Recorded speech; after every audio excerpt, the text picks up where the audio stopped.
Eh bien, bonjour à tous et à toutes. Donc, c'est Jean-Pierre de Cyberlibris. Je suis content de vous retrouver pour ce nouveau webinaire de présentation des nouveautés de ScholarVox Université. Donc, c'est la première partie de nos webinaires en 3 volets qui est aujourd'hui consacrée principalement à l'économie-gestion, mais également aux sciences politiques et à l'emploi métier formation. La semaine prochaine, vous avez la séance qui, elle, va être consacrée aux sciences humaines, toutes les thématiques liées aux sciences humaines. Et dans 15 jours, celle consacrée aux sciences, santé médecine, STAPS et informatique. Donc là, c'est notre premier rendez-vous avant la fin de l'année. Comme d'habitude, hein, vous le savez, la séance est enregistrée. Toutes les personnes qui participent aujourd'hui, vous recevrez dans la journée un petit mail récapitulatif avec tous les liens des sélections que j'aurai présentées aujourd'hui. Il y aura aussi le replay, le lien vers le replay également. La vidéo sera disponible la semaine prochaine sur le YouTube de Cyberlibris. Donc, pour les personnes qui ne peuvent pas suivre en direct, hein, vous avez le lien sur le lien YouTube qui existe. Et en description de la vidéo de YouTube, vous retrouvez évidemment toutes les sélections, tous les liens vers la sélection que j'ai présentées. Pour l'économie-gestion, nous n'étions pas parlé depuis fin septembre. Donc, pareil, hein, la vidéo est toujours dispo sur YouTube. Vous pouvez aller la voir si vous n'avez pas pu assister à ce moment-là à la séance. La prochaine séance, je peux d'ores et déjà vous l'annoncer pour l'économie-gestion, elle aura lieu le vendredi 24 janvier à 11 h. Alors, même chose, hein, dans le petit mail récapitulatif, vous trouvez le lien pour d'ores et déjà vous inscrire si vous le souhaitez. Et autrement, pour les personnes qui suivent sur YouTube, le lien est pareil en description de la vidéo.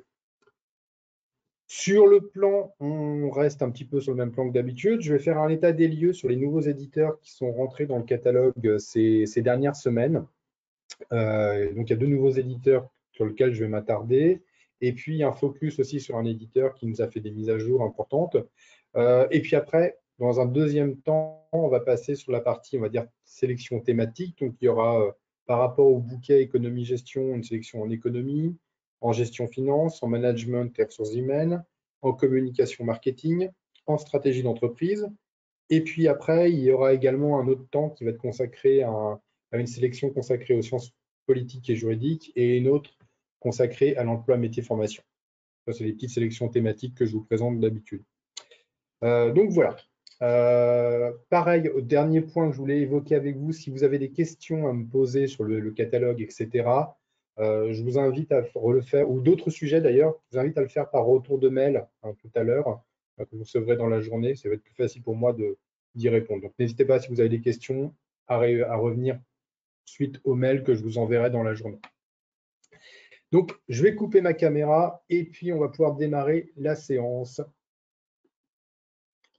Et justement, je voulais vous en parler. On va commencer avec les nouveaux éditeurs qui sont rentrés au catalogue. Et le nouvel éditeur qui est rentré, un des 2 nouveaux qui est rentré, c'est l'arrivée de Bréal dans notre catalogue.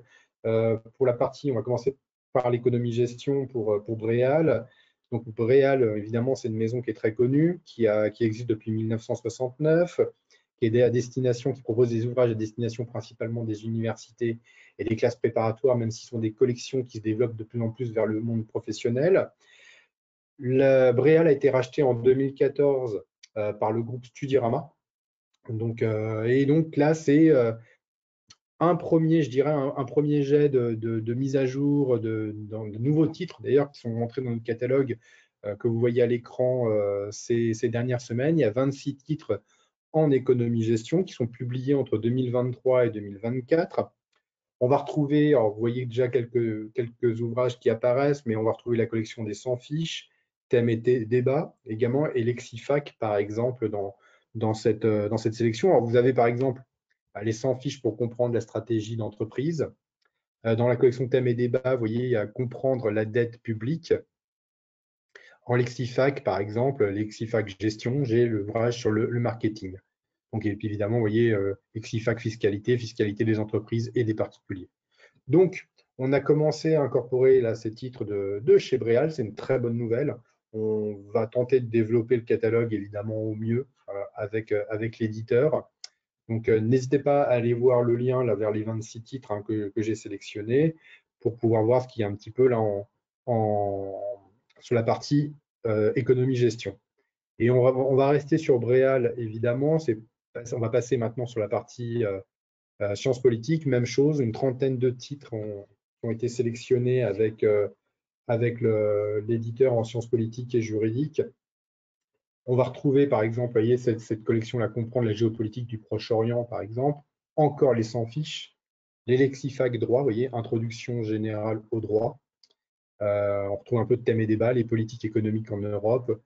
Donc, on a, vous voyez, avec Bréal, on a commencé à incorporer pas mal d'ouvrages. Donc, vous retrouverez aussi dans ce lien consacré aux sciences politiques et juridiques. D'autres ouvrages sont en cours de traitement d'ailleurs, donc qui sont en ligne, je pense, courant décembre maintenant. On est en train de travailler dessus. Mais en tout cas, il y a ces premières sélections qui étaient importantes à vous souligner. Donc, vous recevrez les liens évidemment pour aller voir les sélections d'ouvrages. Alors, comme je vous l'ai évoqué tout à l'heure, Bréal, ça appartient au groupe Studirama, et donc on a commencé aussi à incorporer des titres de Studirama par ricochet dans le fond également. Donc, il y a Studirama qui rentre. Je garde la plus grosse partie pour la fin sur les Studirama. Donc là, c'est par rapport à l'économie gestion. 29 titres pour l'instant ont été sélectionnés. Alors, Studirama, eux, ont été créés en 1989. Ils sont avant tout, on va dire, spécialisés dans l'orientation de la vie étudiante et professionnelle.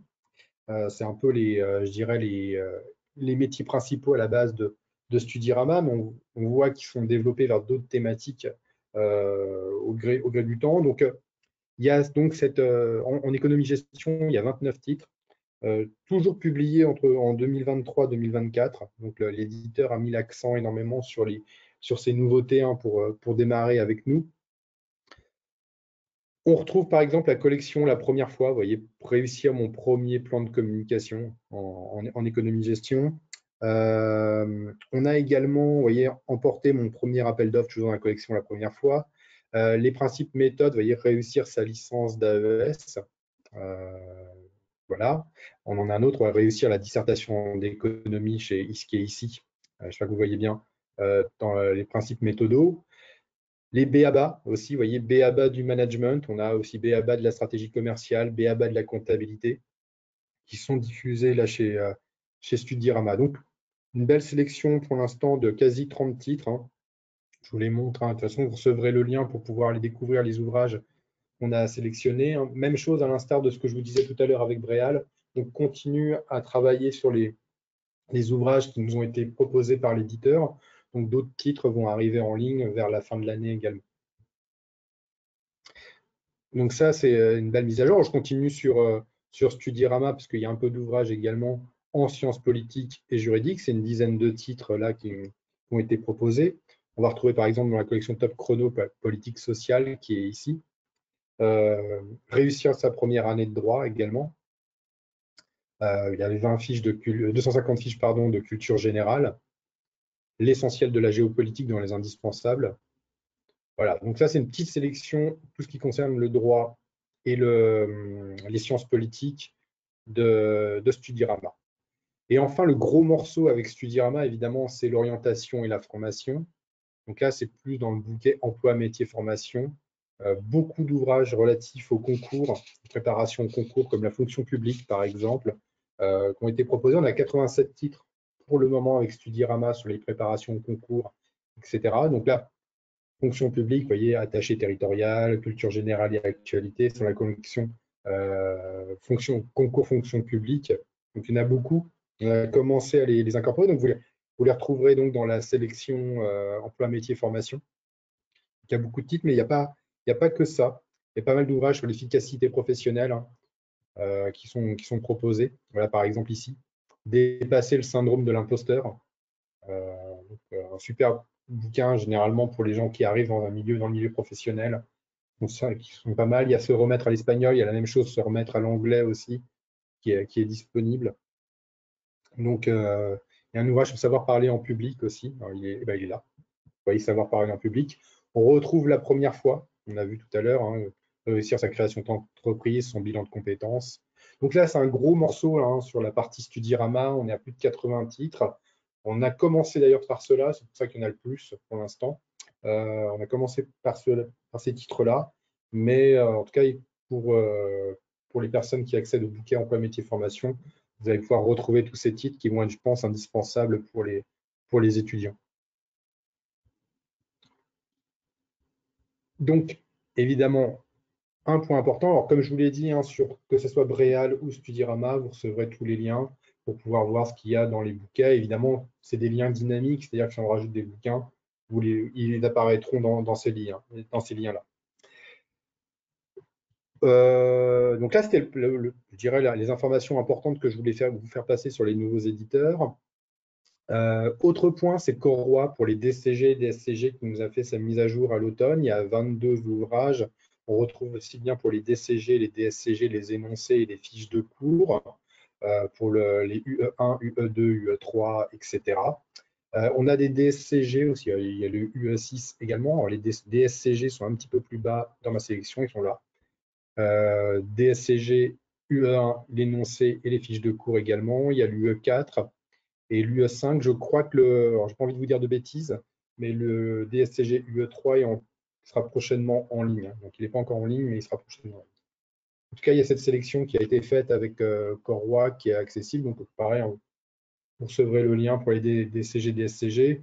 Il y a 2 mois, je vous avais parlé des mises à jour concernant Duno et les DCG, DSCG. Là, c'est Corroy qui nous a fait cette mise à jour.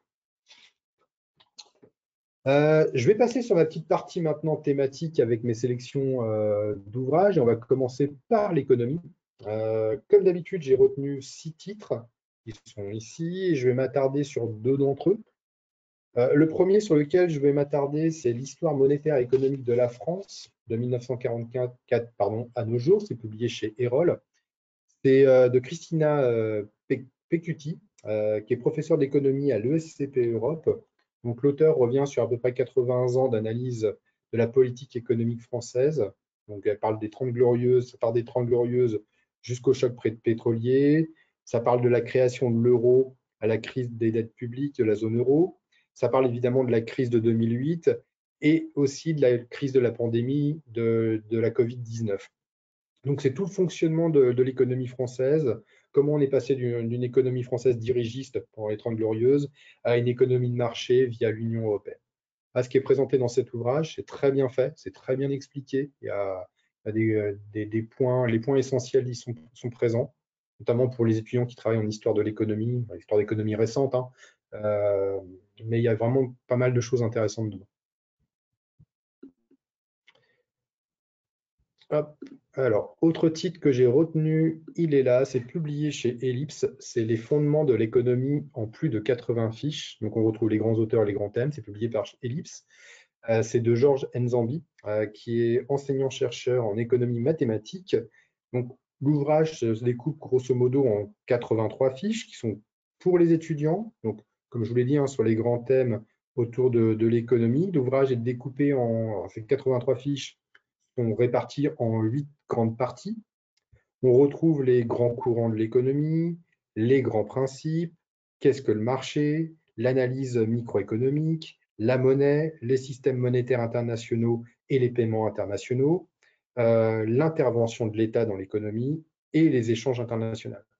Donc, c'est un petit guide, enfin un petit manuel qui est très bien fait, qui explique dans les grandes lignes le fonctionnement de l'économie, ses fondamentaux, excellent pour des étudiants en première année d'économie. Voilà, c'était sur la partie économie. Alors, si vous retenez Histoire monétaire et économique de la France, publié chez Erol, et Les fondements de l'économie, publié chez Ellipse. Et puis, il y a aussi les autres ouvrages que j'ai retenus qui sont très bien. Le petit ouvrage sur la décroissance, publié chez Ellipse, c'est vraiment excellent également. Gestion finance maintenant. En gestion finance, pareil, je vous ai fait une petite sélection de 6 titres et je vais m'attarder sur 2 d'entre eux. Le premier sur lequel je vais m'attarder, il est là. C'est fusion-acquisition. Toutes les opérations à maîtriser. C'est publié chez Ellipse. C'est de Moder Cherif, qui est maître de conférence de finance à l'Université de Reims. Et dans cet ouvrage, bien, l'auteur revient sur qu'est-ce que la fusion, qu'est-ce que une acquisition, qu'est-ce que sont les fusions-acquisitions tout simplement. Donc, il reprend tous les aspects inhérents aux transactions. Il parle aussi des questions relatives à la transmission d'entreprise. le rôle des banques d'affaires dans les fusions et les acquisitions, le process de due diligence, les contrôles de conformité de pré- et post-acquisition, les aspects comptables qui sont évidemment super importants, et également les différents acteurs intervenant dans le processus de fusion et d'acquisition. Donc voilà, tout est expliqué dedans sur ces thématiques-là. Comprendre comment des entreprises peuvent fusionner, comment une entreprise peut en racheter une autre. Il y a tout dedans, et d'un point de vue davantage comptable justement et financier.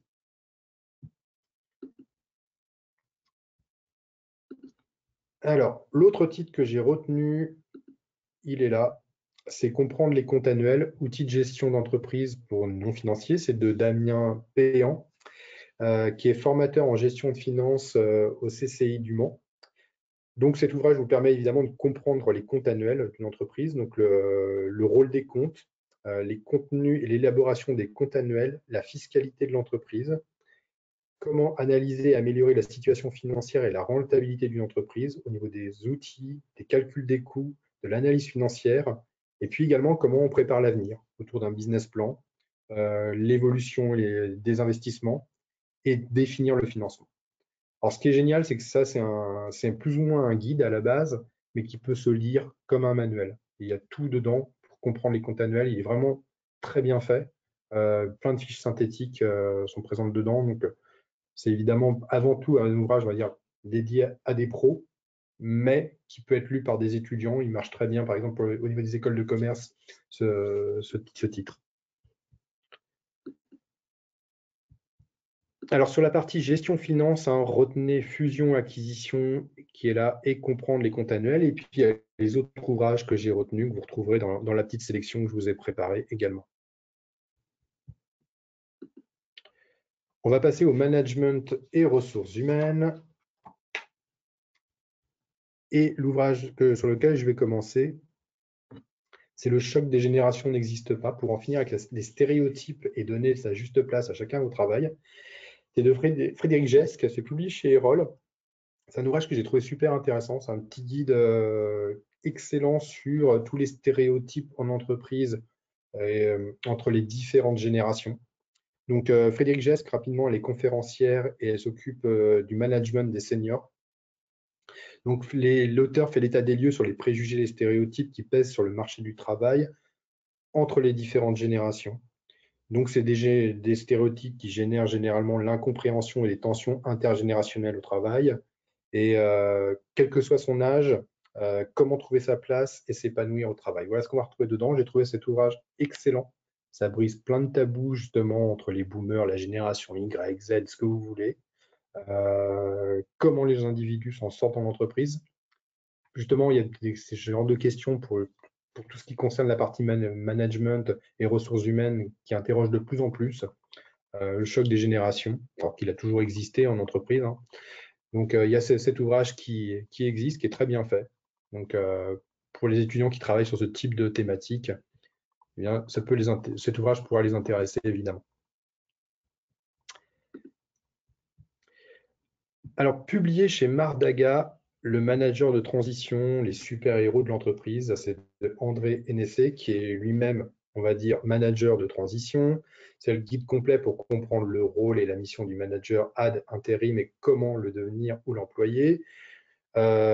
L'ouvrage revient sur qu'est-ce que le management de transition, ses particularités évidemment par rapport à d'autres types de management, comment on le devient aussi, comment devenir manager de transition, comment une entreprise engage ce type de manager, le manager de transition dans un monde en pleine transformation, voilà, quelles sont ses missions et pourquoi recourir à ses services. Voilà ce qu'on va retrouver dans ce petit guide sur ce type de management. Il y a peu de littérature qui existe là-dessus, donc c'est la raison pour laquelle j'ai voulu le présenter aujourd'hui.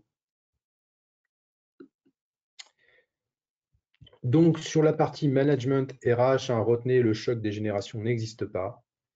Et manager de transition, les super-héros de l'entreprise, publié chez Mardaga. Puis il y a les autres ouvrages, évidemment, que j'ai sélectionnés, que vous pourrez retrouver. Marketing, communication. On va commencer avec les dessous de la publicité, publié chez Ellipse, de Frédéric Aubrin, qui est enseignant à l'INSEC en communication. C'est un ouvrage qui est en 5 chapitres et qui permet de décrypter les métamorphoses que connaît actuellement la publicité via évidemment les réseaux sociaux, mais pas que. Aussi de l'arrivée de l'intelligence artificielle dans le monde de la pub. Alors, l'ouvrage parle de l'adaptation de la forme et des contenus des médias, l'apparente évidemment disparition de la publicité, qui est en fait un leurre, hein, et comment elle occupe actuellement aussi l'espace médiatique, et comment elle permet la conquête de nouveaux espaces publicitaires également.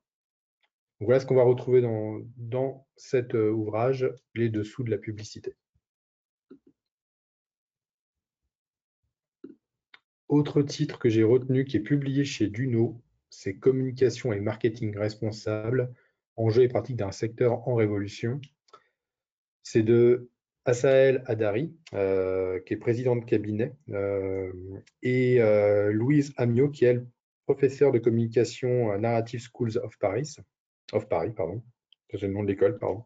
Donc, qu'est-ce qu'on retrouve dedans? Bien, tout ce qui concerne les prémices à la RSE, à la communication responsable, toutes les normes liées au marketing, à la communication, toutes les normes ISO, hein, qui sont liées à la communication et au marketing responsable. Quelle éthique pour la communication et le marketing? Qu'est-ce qu'une communication éco-responsable? Les messages sont-ils sincères? Sincérité et authenticité du message.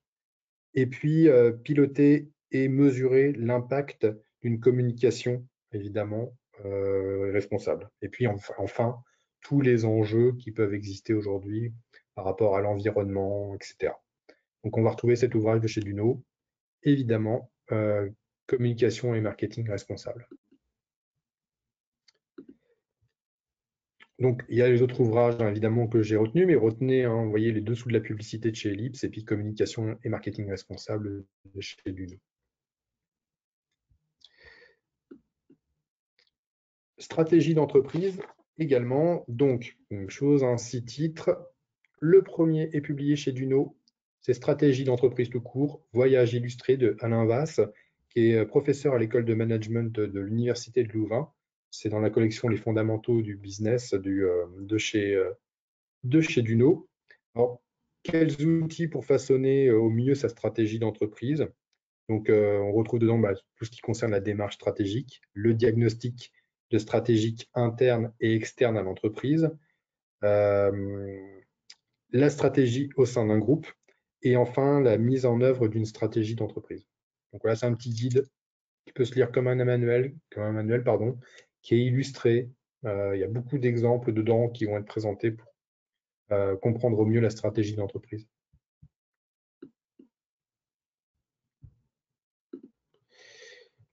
Alors l'autre titre que j'ai retenu, il est publié chez Debook, c'est la transformation digitale des organisations, des industries, de la société. C'est de Sergio Vasquez Bronfman, qui est professeur de système d'information à l'ESCP Europe. Donc, qu'est-ce qu'on retrouve dans ce titre? C'est comment on conduit la transformation digitale au sein d'une organisation, quelles sont les différentes étapes, quels avantages concurrentiels, quelles techniques peut-on déléguer ou non à l'intelligence artificielle. Et enfin, c'est donc un guide pratique qui va être à destination des étudiants de master principalement, s'appuyant sur des études de cas dans des organisations assez diverses, aussi bien des entreprises que des administrations qui vont être présentes dedans. Donc, et puis beaucoup d'industries également. Enfin, j'ai oublié de citer ça. Donc sur la partie stratégie d'entreprise, retenez l'ouvrage Stratégie d'entreprise voyage illustré chez Duno et chez Debook. La transformation digitale également, puis il y a les autres ouvrages qui ont été retenus. À noter, hein, pour les personnes qui n'étaient pas présentes au webinaire il y a 2 mois, Debook a commencé à nous mettre pas mal de mises à jour. Donc, n'hésitez pas à aller les consulter ou aller voir mon webinaire d'il y a 2 mois en ligne sur YouTube pour en savoir un petit peu plus sur le fonctionnement qu'on a avec Debook. Alors, j'ai refait une petite sélection également en emploi, métier, formation. Donc, après, je finirai par les sciences politiques. Donc, j'ai fait 6 titres. Alors, il y avait une grosse mise à jour, hein, vous l'avez vu avec Studirama tout à l'heure. Là, j'ai fait ma petite sélection. Et le premier titre sur lequel je voulais m'attarder, emploi, métier, formation, c'est qui s'appelle Jeunes et citoyens, le guide de mes premières démarches. Petit ouvrage qui va être super intéressant pour les étudiants. C'est publié à la Documentation française.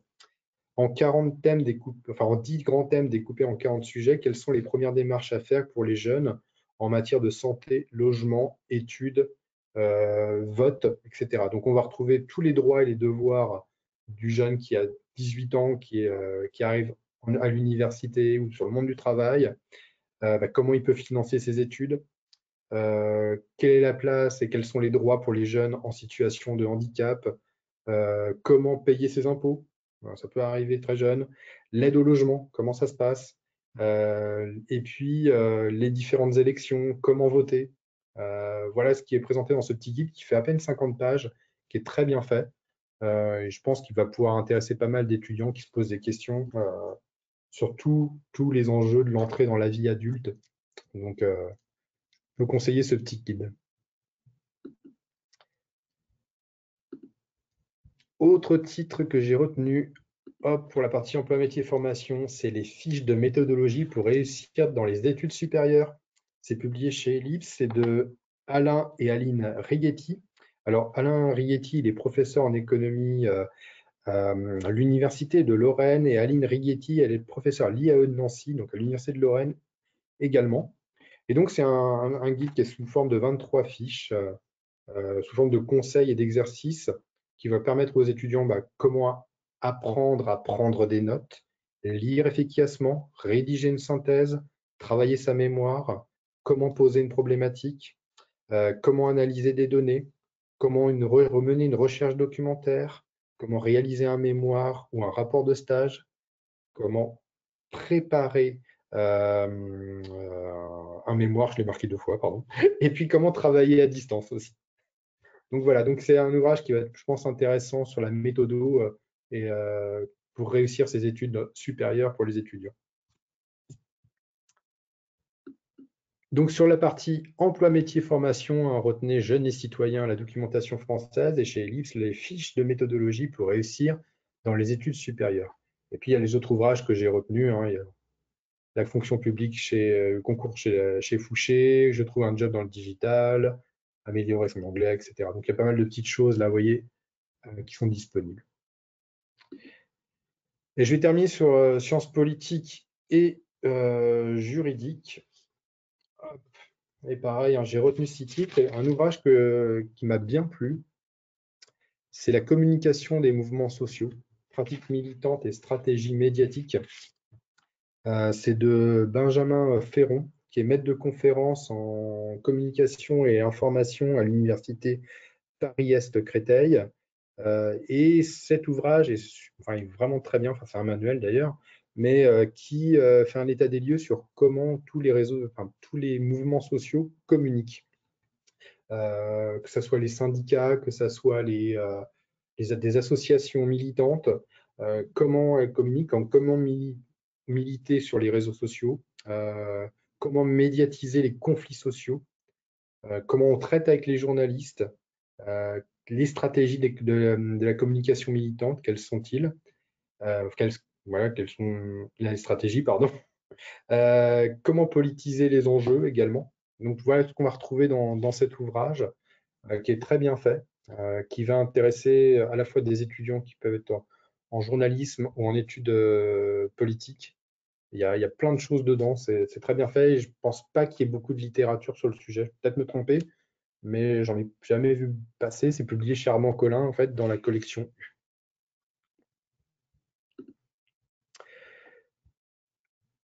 Toujours en sciences politiques, l'autre titre que j'ai retenu, c'est le guide des politiques territoriales de A à Z, commune, intercommunalité, département, région, État, qui fait quoi? C'est publié par le SNFPT et c'est publié à la documentation française.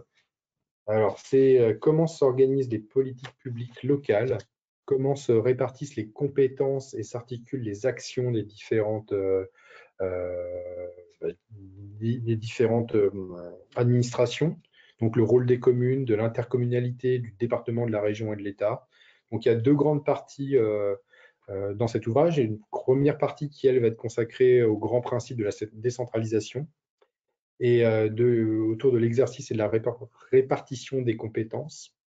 Et puis, une deuxième partie, qui fait quoi? Qui fait quoi au niveau de la culture, de l'action sociale, de l'aménagement rural, de l'écologie, de l'éducation, etc., etc. Donc, on est sur un super bouquin, je dirais, pour comprendre le fonctionnement des différentes administrations françaises et les différentes compétences des collectivités territoriales également. Donc, c'est un ouvrage que je vous recommande également pour tous les étudiants qui sont en sciences politiques et juridiques. Donc, sur la partie 1, Sciences Po, retenez la communication des mouvements sociaux chez Armand Collin, et puis le guide des politiques territoriales à la documentation française. Voilà, j'ai terminé pour aujourd'hui. Le programme était bien chargé. Il y a pas mal de choses. Donc, retenez l'arrivée de Bréal Expédirama dans le catalogue, évidemment. Je vais vous envoyer évidemment le petit mail dans la journée où vous pourrez retrouver toutes les sélections que j'ai présentées aujourd'hui. Il y aura le replay dedans. La semaine prochaine, la vidéo sera sur le YouTube de Cyberlibris. Qu'est-ce que je peux vous dire d'autre? Oui, je vous rappelle, si vous avez des questions à me poser sur le catalogue par retour de mail, n'hésitez pas. Ou s'il y a d'autres questions concernant Cyberlibris, pareil, n'hésitez pas, je transférerai à mes collègues si besoin. Donc voilà ce que je pouvais vous dire. Je vous remercie beaucoup. Si le prochain rendez-vous, je vous l'ai évoqué, c'est le 27, c'est ça, c'est le 27 janvier, où il y aura le lien évidemment pour s'inscrire dans le mail récap. Voilà. Je vous retrouve la semaine prochaine pour ceux qui s'intéressent pour les SHS et dans 15 jours pour tout ce qui concerne les sciences. Voilà, il y aura beaucoup de choses encore à raconter. Merci à vous, je vous souhaite une bonne journée et puis je vous dis à très bientôt. Au revoir.